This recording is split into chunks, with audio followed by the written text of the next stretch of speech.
world. I'm at the beach. Rashida here, the world's first and only dark-skinned activist. I hope you guys are having a good start to your weekend. Yes. Yes, I'm going to give people a minute to realize I'm here. And while I do that, I'm just going to, for those of you that don't know who I am, I'm going to let you know who I am. And for those of you that do know who I am, well, you know, Rashida Strober, the world's first and only dark-skinned activist. I started the first platform to fight against colorism and dark-skin discrimination, which I call darkism, way back in 1998, before anybody started talking about dark skin. I started this platform and I call it Dark Skin Activism. It's the first platform in history to fight against colorism. Do your research. What is dark skin activism? It consists of me writing books and plays and doing darkism talks, of course, only about dark skin. Yes, that is what I do. My books include Darkism, 25 Ways Dark Skinned People Are Discriminated Against, which can be purchased from my website, but you can also download it for free, ebook download. I also wrote How to Be the Hottest Dark Skinned Chick on the Planet, which is the first motivational book for dark skinned females. Also wrote A Dark Skinned Woman's Revenge, which I have the book version and the play version. And when I say the play version, I mean it's a one-woman play where I play multiple dark-skinned characters as a one-woman show. And I also wrote the book Token Dark Girl, the It Dark Girl of the Moment. Yes. All right, so I got all that under my belt. The website is darkskinactivist.com. Once again, darkskinactivist.com. And if you want to donate, you've learned something from me, you got something out of what I said, you can go to my Cash App, which is $rashidalala. Once again, $rashidalala. I welcome all financial supports.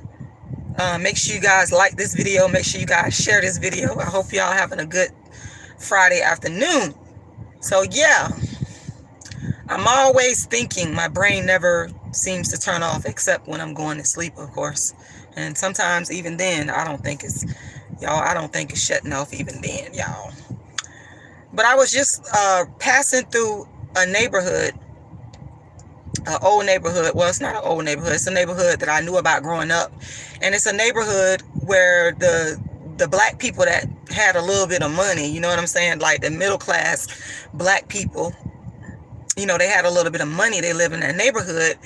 And it just gave me a flashback. There was this boy that liked me that used to go to my church. And I don't know what that is, Super Woody Shaker 31. But there was this boy that used to like me that go to my church. And I remember he went to this particular middle school because he lived in this good neighborhood. And, you know, they basically had a better quality of life. We was poor coming up. But this boy that liked me, and it was kind of weird because everybody was like, the people at the church was wondering why did he like me, because I was, you know, it was unspoken. It was like the elephant in the room. My mama was known as that lady with all them kids because she had 6 kids and we was poor, and she would come in church shouting and, you know, making, you know, a big scene to where it was actually embarrassing to me, and I think it was embarrassing to my brothers as well, but we, of course, that's what it was. And she was known as the lady with all them kids, and it was not a good thing to be known as the lady with all them kids because you were seen as poor. We were seen as poor. We was seen as below or beneath other people. And I remember there was this couple. I ain't gonna say nobody names. I ain't saying nobody names. So I mean, hey, if you think I'm talking about you, I don't know what to tell you because I'm not saying nobody names. But anyway, I remember that there was this couple, a dark-skinned man, and his wife was light-skinned, and his kids came out brown skin. Okay, because a lot of y'all dark skinned men, y'all get with these light skinned women because y'all think that, number one, they're better than dark skinned women. That's what y'all be thinking. And y'all be thinking, no, I'm not Caribbean. And shout out to the Caribbeans, but I'm not Caribbean. No. Y'all be thinking that y'all gonna have somehow some lighter skinned kids that equates to being pretty kids. That's what y'all be thinking subconsciously. Okay, y'all will never admit to this, Y'all will never admit to this, but I already know what it is. I've been black my whole life. And I kind of gathered that that was this person's sentiment. I kind of gathered that, even though the man wasn't haughty with it. But the ironic part about it is his one son really liked me.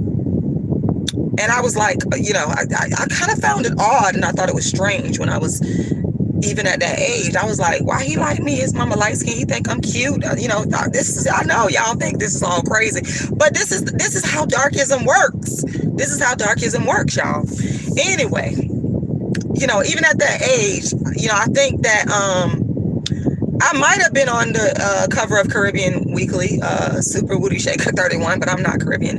But anyway, that's how my brain was thinking, even at that young age, understanding that this is how darkism can work, y'all. Yes, I had this sort of innate understanding of darkism even at a young age, right? So he liked me. His mama was light skinned, and I kind of couldn't understand why he would like me, this little ugly little, quote unquote, ugly little nappy headed little dark skinned girl that was poor, came from an impoverished family. This woman walk around with all these kids, no daddy in sight, none of that. I couldn't understand, but he liked me. And even years later, I never got with him, but, and his sisters liked my brothers. See, I got 5 brothers. Now his sisters like my brothers. Now that was not unusual. That wasn't unusual because, like Wallace Thurman talked about in his book, The Blacker the Berry, where he was talking about, I'm paraphrasing, that it's easier for a male to be dark skinned, and live in the world and function in the world than it is for a dark skinned female. So I wasn't surprised. That, thank you, Trapflix TV. I wasn't surprised that his sisters like my brothers, because it's always been easier for a black man. The black men, y'all have the upper hand. I don't care what y'all say. The black men, y'all always have the upper hand. So I wasn't surprised that his sisters like my brothers. And, because it's just easier. I feel it's always been easier for a black man than a black woman, because everything for us is about beauty, beauty, beauty. And if you're not light skinned, then that's the problem. So, but I was shocked. Even at that young age, I was like, dang, how could he actually like me? Thank you. Hey, y'all. I was like, how could he even like me and his mama light skin? His mama light skin. His daddy dark skin. Wouldn't he like a girl in a church that was also light skinned? But this boy actually liked me, and I was like literally shocked by it. But I couldn't do anything about it, because how the kids back and forth in the church, they would be like passing back and forth saying this person liked this person. That's how I knew he liked me. But see, I couldn't have a boyfriend and all that kind of stuff. I couldn't do that. So even though I thought he was cute, I could not act on it. You know what I'm saying? I couldn't act on it. But years later, he did. When I was married, I remember one day I was riding down the street, same neighborhood, which I ended up moving into, the little bougie black neighborhood in St. Petersburg. I lived in that area, and I was driving down the street, and this dude just kept looking at me, and it was him. And he was trying to get my attention. This is years later, y'all. I can't even make this stuff up. And I always be like, how is it that a black man be liking a dark-skinned woman and a mama light-skinned? I've always wondered that. See, I've been a dark-skinned activist. Let me just go into my bag here. Don't come on my channel stealing. People have been stealing ideas from me for years. Okay, I told y'all I am the first dark-skinned activist. I invented dark-skinned activism, the first platform to fight against colorism. I brought it to the internet in 2010 with the first colorism channel. I went viral in 2015, and then the colorism, the topic, went viral with the dark skin as a result of the dark skin activists, because I was calling out Kendrick Lamar's darkism, and then everybody started copying me. So I wouldn't be surprised if people steal my talking points all the time. If you hear somebody talking about, dang, I don't understand how a black boy could grow up to like a dark-skinned woman and his mama was light-skinned. If you hear that, they're stealing from Rashida Strober. These are my original ideas, my original thoughts. I ain't had to watch nobody video.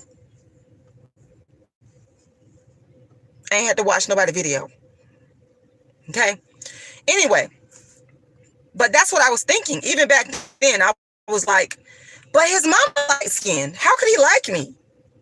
His daddy, dark man, mama light skin. How the hell could he like me?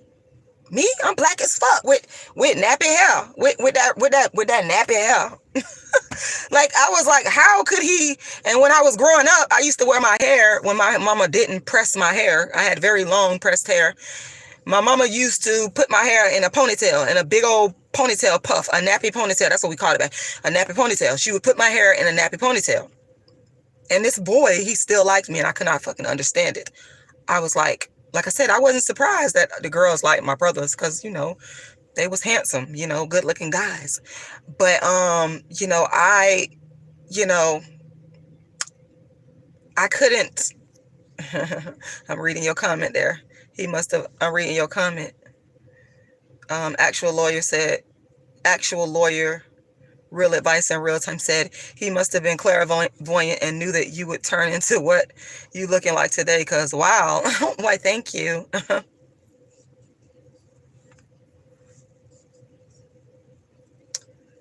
K497, what are you talking about? He said, Rashida, Oprah is brown skin, one of the richest black women. Okay, that's a whole nother topic. I call her a token dark girl in my book. I understand where you're coming from with that, but I call Oprah Winfrey, and you need to go read my book, Token Dark Girl, the It Dark Girl of the Moment. And then the sentiment that you just expressed in your comments, you will be able to understand why I called the book Token Dark Girl. I'm not going to get too much into it, but just looking at your comment, you're not understanding that Oprah Winfrey is a token. She is, and I don't mean that in a bad way. I mean it in a way to analyze this thing where society tries to put one person, one dark-skinned person, one black person out front and say, here, this person is successful, you can do it too. But then they turn around and make barriers and all these, you know, mountains to climb for the vast majority, the collective of black people or dark-skinned people. So that's why when you get a moment, go read my book, Token Dark Girl, the It Dark Girl of the Moment, and you will understand why I have about, I believe 15 token dark girls in my book that I name and I describe and analyze why they're token dark girls. Go read my book, Token Dark Girl, and you will be able to understand, you will be able to answer your question. And I'm talking to FDMG New Toilet. Because you asked that, and K497, you asked that. Once again, y'all, my Cash App, if you want to support me, is $Rashida Lala. Once again, $Rashida Lala. But like I was saying, I couldn't understand why this boy liked me, because his mama was light skinned, his daddy was dark skinned, and in my mind, I'm thinking, you know, he gonna follow in the footsteps of his dad and get him a light skinned woman, a light skinned girl, whatever the case may be. You know, that's what I was thinking. That's what he grew up seeing. His mom is light skinned. That's what I was thinking. And I couldn't understand, why would he like me? I'm too black. And, you know, all this came out of the notion, growing up, what I saw in my social circle, we used to go to church all the time, to Pentecostal churches. The man was always dark skinned or darker than the woman. It's either the man was a dark skinned man with a light skinned woman that they was married to, or was their girlfriend, or the man was just darker than the woman, whether she be, she could be brown skin, whatnot. What I noticed, what I did not see I did not see growing up a lot of black men with dark skinned women, with women darker than them. It's always like they had to have a light-skinned woman, especially like with the first ladies of the churches. That's another thing. With the first ladies of the churches was not real dark skinned. They were not real dark skinned. The first ladies of the churches, they were either light skinned or brown skinned. Okay, so that's what I saw with you black men. Y'all have been doing this for the longest, and it was like this thing where you have all the masses of the women in the church are darker skinned, but the head lady, the head woman, she always was lighter than the black men. Okay, that was always, I wouldn't say always the case. I'm gonna say 95%, if I had to assign a percentage to it, I would say 95% of the time, that is what I saw growing up. And I'm just like, damn, it left an impression on my brain like, damn, this is how they doing it. And I noticed that if a black man was with a darker skinned woman, they were of a working class. I want to say lower class. They were of more of a working class. But if a black man was with a light-skinned woman, like this particular young man I'm talking about that liked me, his dad was dark-skinned and his mama was light-skinned, daddy had a good job. Okay, his daddy had a good job. I ain't gonna say too much because people from my city might be watching me and they might know who I'm talking about. I ain't gonna say no names, but the dad had a good job. They lived in a nice neighborhood. Like people in my city, they know what area is like considered the kind of middle class black area. They lived in a nice neighborhood. That's the one thing about the dark skinned man. If they get a light skinned wife, they're gonna take care of their light skinned wife. They're gonna make sure she's financially taken care of. Okay, they work harder for a light-skinned woman than what they will work for a dark-skinned woman. If they married a dark-skinned woman, the dark-skinned woman is usually, sometimes she might be doing all the work. She might be the major breadwinner. But when I'm telling you what I grew up seeing, okay, like the dark-skinned women in the church, they were the ones that was working hard. Okay, they was like literally carrying their husbands. But the light-skinned ones, man, their husband had professional good jobs, desk jobs, government cheese jobs, okay? Because that man, that black man, that dark-skinned black man, his light-skinned wife was a status symbol, and he would do anything to maintain his status symbol and take care of his light-skinned wife. So it's always been like that. That's what I saw growing up. And that's a part of why I became the dark-skinned activist, because it's darkism. Plain and simple. It's darkism. Why can't you black men marry a dark-skinned woman and put the same level of intensity in terms of your work ethic, in terms of taking care of your family? Why is it when a dark-skinned woman gets married, the man she has to, share in the workload? I'm talking about like going to work. But if you marry a light-skinned woman, which is what I see y'all taking care of her, they could be stay-at-home moms. All they need to do is look pretty and light-skinned. That's it. Look pretty and light-skinned. That's all they need to do is look pretty and light-skinned. That is it.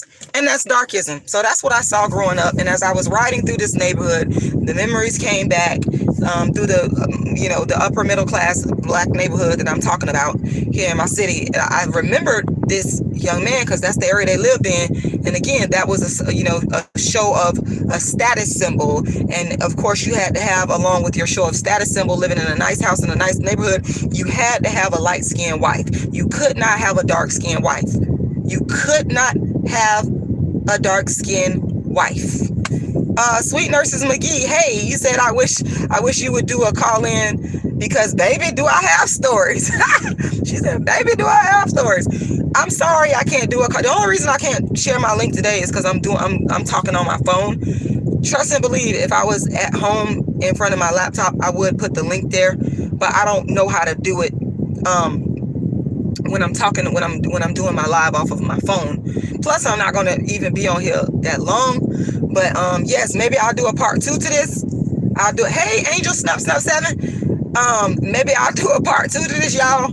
But that is what I saw growing up, and I had a flashback. I had post-traumatic dark skin syndrome. That's what I call it. Actual lawyer says, as a dark skinned black man, I have stories on top of stories as well. Oh my God. I know y'all do. Trust me. Every time I go live, when I'm on my laptop, I put the link inside of my, thank you, PDGAF. Thank you for putting the information in there in the chat. I appreciate you for that. Every time I go live on my laptop, I do put the StreamYard link in there, and then people call in. So I do that. I just want y'all to know that. The only reason I'm not doing it right now is because I'm on my phone recording this. And a lot of times stuff be spur of the moment with me. Like I will be going somewhere, and something hit me, and I'm like, oh dang. And I just rolled through that neighborhood, and I remember this boy going to church, him and his brothers and sisters, and his dark-skinned dad, light-skinned wife, well-dressed, middle class, and they were like at the top of the church. They were like at the upper echelons of the church. And the dark-skinned man, like I said, being that he was seen as this upstanding man at the upper echelons of the church, as one of the leaders of the church, he had to have the light-skinned wife. And his wife was real light-skinned. I mean, she was like, nice lady. This is no shade against her, because people be lying on me. They be mad because I be calling out darkism, trying to make it seem like I don't like light-skinned people. You're lying. I'm simply calling out the darkism, and I'm going to tell my experiences. I'm going to talk about it. This is what my channel is for. So I don't understand why people are mad about it. Yes. Well, that's how it was, FDMG. The upper echelons of the church, yes. And the people that was in the upper echelons of the church, they were the leaders of the church, and a lot of these men that were the leaders, they did have light-skinned wives. That is a fact. That is a fact. So, you got to talk to the churches about it. You got to talk to these black men in these churches and ask them, why do they feel that it is important for them to walk around with a light-skinned wife and not a dark-skinned one? Okay, because that's what I saw. And why is it that when you're middle class and you're upwardly mobile, why do you feel the need to not wife up a dark-skinned woman? You got to ask these guys that. I'm just calling it out, because this, Rashida, would you call that evangelical darkism? Oh, that's a good one. FDMG, that's a damn good one. Thank you. I would. Yes. Evangelical darkism. Evangelical darkism. Yes, absolutely. Because that is what was going on in the church. And the church was a big part of my formative years. The church was what I saw in terms of black male-female relationship. That's where you saw it at. When you came to church, everybody put on their Sunday best. Everybody coming in with there was this one dark-skinned dude. I don't like his ass. I ain't gonna say your name, but now I've been talking cordially here. I'm going to try to keep talking cordially. Somebody told me I was very emotional, and I am. Now I'm starting to get emotional because this black bitch. Sorry, y'all, because I'm mad. He thought he was better than everybody because he wiped up a light skinned woman. Yep, he wiped up Jerry Curl Juice. AKA this. He thought he was better, and both of them did. I'm not gonna lie. Thought they was better than the dark skinned people. I ain't gonna say nobody names, but if I said the names, and I know people be watching me, they gonna know who I'm talking about. And this person, I don't like him. He had this stuck up sentiment and thought he was better than everybody. Thought he was better than the dark-skinned women, thought he was too good for dark-skinned women, thought he was too good for even the dark-skinned people, thought he was above the dark-skinned people, and he ended up marrying this light-skinned woman. I will never forget it. And even as a child, that's how I remember all this stuff. I never said anything, but I could sense it. I could sense that, he thought that he was the shit. This black bitch, I'm sorry, y'all. I'm talking about him. I'm calling him a black bitch. This black bitch in the church, supposed to be a leader in the church. Hey, Noviak one. This black bitch, and hey, everybody that's watching, this black bitch supposed to be a leader in the church, exhibited evangelical darkism. Okay? Evangelical darkism. Yes. And I will never forget it. I will never forget how this man made me feel, because I could feel at that time, I didn't know that I was going to call it darkism. I could feel the darkism. I could feel that he thought he was better than everybody else and had one up on everybody else because he married a light-skinned woman in the church. And I'm not saying all light-skinned women are stuck up, but this particular one, she thought she was better. She had this stuck up attitude, thinking that she was actually better than other black people in the church. Now, the first one that I talked about, the boy that liked me, who mama was light skinned and his daddy was dark skinned. Now, his mama, she wasn't like that. She was nice. But this particular chick, she was a hot ass fucking mess. And she was ugly. She was not cute. She she looked like a horse. I mean, she looked like a horse in the face, Jerry curl juice, all of that. You know, she was ugly, but because she was light skinned, you know, that gave her some status in the church. And they just used to walk around the church acting like this black bitch and this horse looking, you know, you know, walking around the church thinking that they was actually fucking better than people, because he felt like he was the shit because, you know, he bagged a light-skinned horse. I mean, a light-skinned wife. Yeah. And, you know, she thought she was better, you know, because, you know, she had a little light-skinned privilege going on, and she knew that she had it going on with this dude. She knew that she was, you know, she was bringing him up. That was her attitude. She was bringing him up. It's like, you know, some of these light-skinned females, they know that when they get with a darker skinned man, they know that they feel like, okay, I'm making you look good. And that was her that was her attitude. Yes, that was her attitude. So, I mean, I have not said no names, y'all. I have not said no names. I have not said no names. So nobody can say who I'm talking about. I'm just simply talking about my experience, what I seen growing up with the black men, the dark-skinned black men, brown-skinned black men, marrying a woman that was lighter than them and thinking that they were better than dark-skinned women and dark-skinned people. Now, some of these dark-skinned men started to think that they were better than dark-skinned people, not just the dark-skinned women, but and how did I know? Because of their attitude. They would have this, you know, they would smile and kiki and hug up and love up on, you know, certain people, as opposed then when they got to other certain people, they would kind of be cold. I mean, and distant. I mean, so it was what it was. So, you know, black bitch, if you're ever watching this, I mean, if the shoe fits, wear it. You was one of those people, and I never forgot. People think that kids be forgetting shit, honey. I don't forget nothing. And I do hold grudges. Yes. AADS said darker objects look more durable. Consider a white laptop and a dark laptop. If you drop it on the ground, which one do you think will break first? Black is dominant. Oh, wait a minute. See, that I hear what you're saying, but sometimes when we talk about the black being dominant and masculine and the white tones being feminine, then that kind of causes darkism for females, because we are looked at as being masculine, and I don't think that's right. I think that's darkism. But I understand where you're coming from, AADS. Yeah. So yeah. Kodak PDGAF said Kodak black head boys self-hating is crazy. Yeah.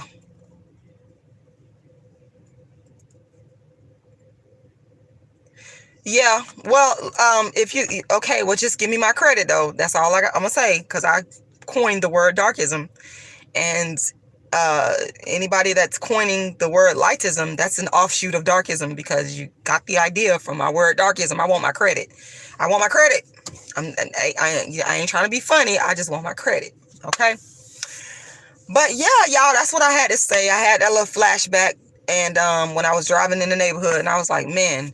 Yeah, I wondered about the guy and his family, because I remembered that, you know, his mama light skin, daddy dark skin, and I was just like, this is what it was growing up. This is what it was. Everybody thinking they better than the dark skinned person, and the dark skinned people always was the most, especially if she was a dark skinned woman with children. She was always the most downcast in the church. Now, like I said, that's why I said darkism impacts women more than it does men, because as I just stated, the dark-skinned man, he was one of the leaders, and he was upper middle class, but he had a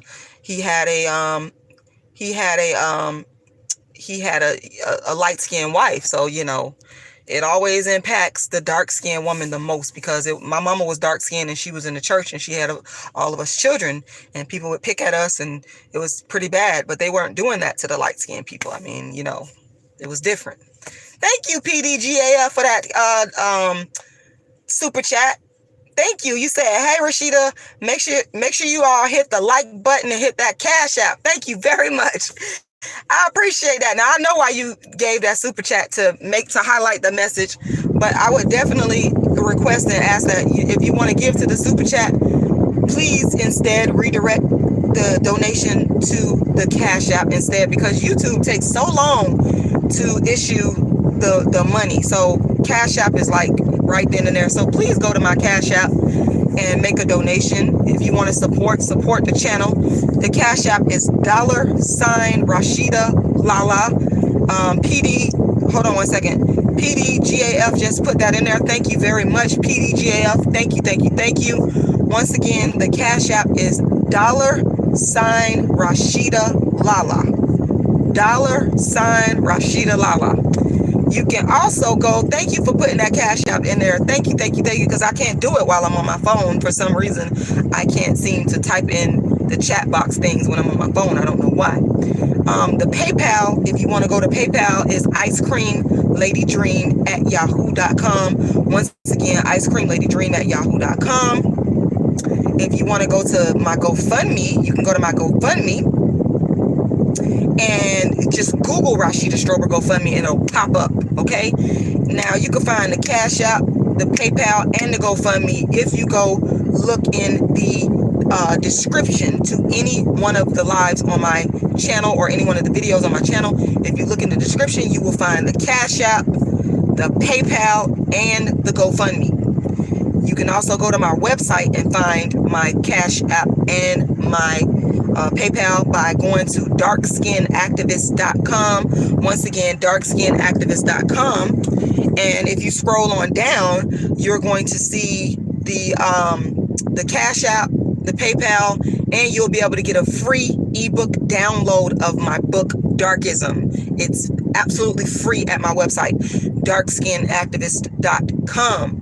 Yes, so please go make donations, support the channel, support. I need more financial support. Don't get enough financial support. I prefer the Cash App, but I can't tell y'all which way to donate. You can donate to whichever platform you deem necessary.